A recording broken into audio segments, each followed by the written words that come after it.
अस्सलाम वालेकुम।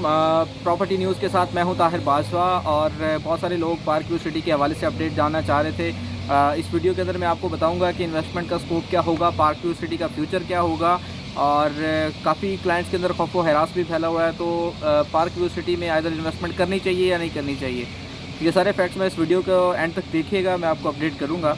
सबसे पहले लिए चलते हैं कि पार्क व्यू सिटी का बेसिकली मसला क्या था। सबसे ज़्यादा जो कंप्लीट इंफॉर्मेशन दी गई मियां असलम इकबाल साहब ने एक पूरी प्रेस कॉन्फ्रेंस की, उसमें इन्होंने अपडेट किया कि ये सोसाइटी कभी अप्रूव ही नहीं थी। इसका सिर्फ फ्रंट वाला एरिया जो है वो अप्रूव था, जो कि टोपाज एक्सटेंशन के या टोपाज के जो 10 मरला के जो प्लॉट्स हैं वहाँ तक जाता है, टोपाज एक्सटेंशन भी अप्रूव नहीं है।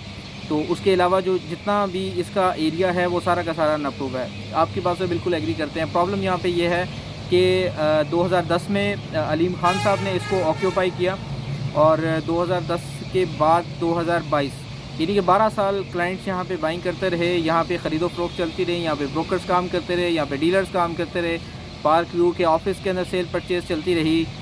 इसके एनओसीज़ या अदालत के लेटर्स के हवाले से जो इनकी सुनवाइयाँ चलती रहीं, ये किसके कहने पे ये सारी की सारी कंस्ट्रक्शन करते रहे। इसका 12 साल पहले ही जो है वो इसका नोटिस ले लेना चाहिए था। चले 12 साल नहीं तो कम से कम 10 साल पहले नोटिस ले लेना चाहिए था।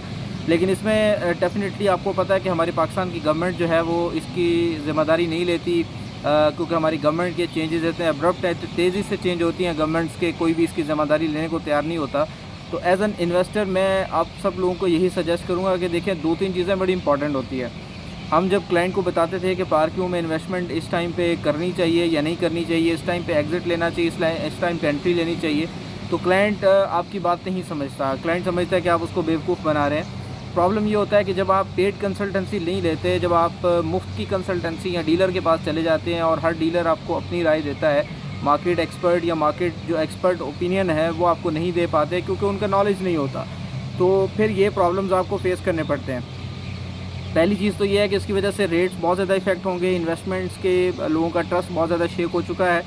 तो अभी फर्दर साल 1.5 साल इतनी अनसर्टेनिटी है कि कुछ नहीं कहा जा सकता कि रेट्स इसके अप होंगे या स्टेबल रहेंगे, क्योंकि अभी करंटली रेट काफ़ी नीचे जा चुके हैं।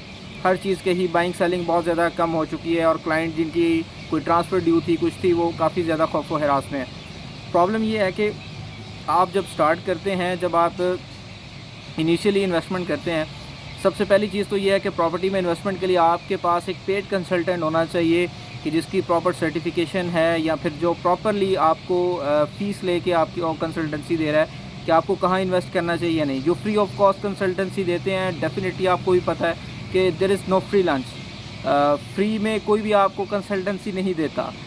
इसका एक ही मतलब है कि वो कम से कम उसका किसी ना किसी के साथ इंसेंटिव अटैच है जिसकी वजह से वो ये काम कर रहा है। तो डेफ़िनेटली वो आपको वो लूप होल्स, वो चीज़ें नहीं बता पाएगा, जिसके लिए मैं रिकमेंड करता हूँ कि क्लाइंट्स को सबसे पहली चीज़ जो होनी चाहिए वो आपकी पेड कंसल्टेंसी के ऊपर फोकस होना चाहिए। 5-10 हज़ार रुपये लगाएं, कंसल्टेंसी लें कि मेरे पास इतने पैसे हैं, मेरा इतना बजट है, मैं इतनी इंस्टॉलमेंट अफोर्ड कर सकता हूँ, आप मुझे बताएं क्या इन्वेस्ट करना चाहिए। तो जो पेड कंसल्टेंसी के तौर पे काम कर रहे हैं पाकिस्तान में इदारे, आप उनको कांटेक्ट किया करें, सो दैट कि आपको बेहतर तौर पे इसकी कंसल्टेंसी मिल सके कि आपकी जो पेमेंट है वो सेव किस तरह से रहे।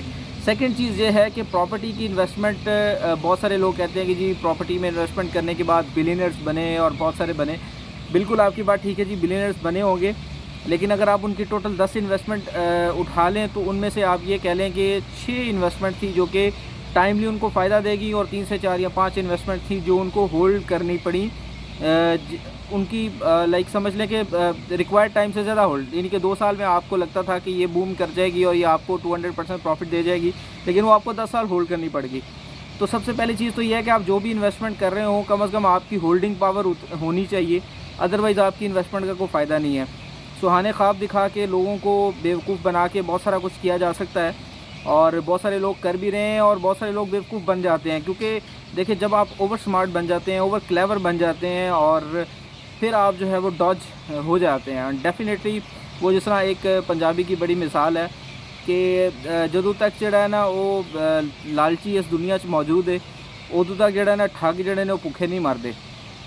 तो सेम इसी तरह से हमें किसी भी किस्म का लालच नहीं लेना चाहिए। हमें देखना चाहिए हमारा पॉकेट साइज़ क्या है, इसके डॉक्यूमेंट्स क्या क्या हैं, अप्रूवल्स कब तक है। लोग कहते हैं जी सारी दुनिया वहाँ पे रह रही है, सारा कुछ कर रही है, बिल्कुल ठीक है। फिर बहुत सारे लोगों को हार्ट अटैक भी आ जाते हैं। देखिए अब पार्क व्यू में इस टाइम क्या टाइम चल रहा है कि पार्क व्यू का जो टोपाज के 10 मरला है उसके अलावा कोई भी चीज़ अप्रूव नहीं है उससे आगे। अब होगा क्या, होगा ये कि आपको कम से कम पेशेंस रखनी पड़ेगी टिल द टाइम कि ये चीज़ें सेटल डाउन हो जाए। हाँ, अगर आप टेंशन फ्री इन्वेस्टमेंट करना चाहते हैं तो आप ऐसी जगह पे जाएं, बेतहाशा कोऑपरेटिव सोसाइटीज़ हैं, बहुत आशा LDA से अप्रूव्ड सोसाइटीज़ हैं, LDA से अप्रूव्ड एरियाज़ हैं जिनमें से आपको बड़े अच्छे रेट्स के ऊपर इन्वेस्टमेंट मिलती हैं और बड़े अच्छा आपको रिटर्न भी मिलता है, स्लो एंड स्टडी रिटर्न मिलता है। ऐसा नहीं है कि आज आपने 27 लाख का प्लॉट ख़रीदा तो 4 माह के बाद वही 32 लाख हो गया। जब इस तरह इतना प्रॉफिट आ जाता है तो रिस्क भी इतना ही आ जाता है, बल्कि इससे भी 2 गुना कम।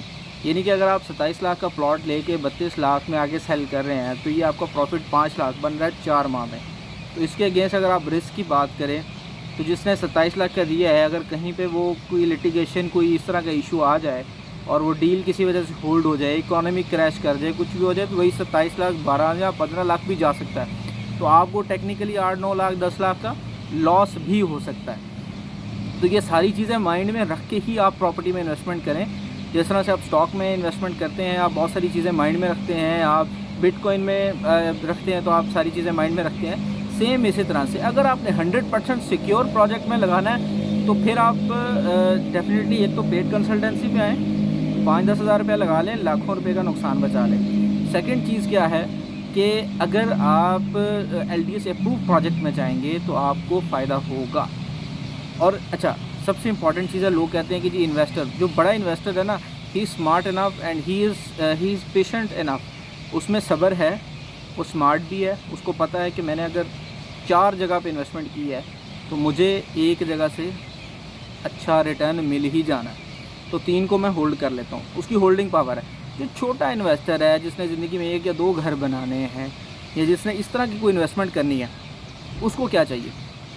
उसको नंबर 1 तो ये, लेट से मैं आपको एग्जांपल देता हूँ। कुछ सोसाइटीज़ ऐसी हैं, 5 मरले की फ़ाइल है, 12 से 15 लाख 17 लाख रुपए की।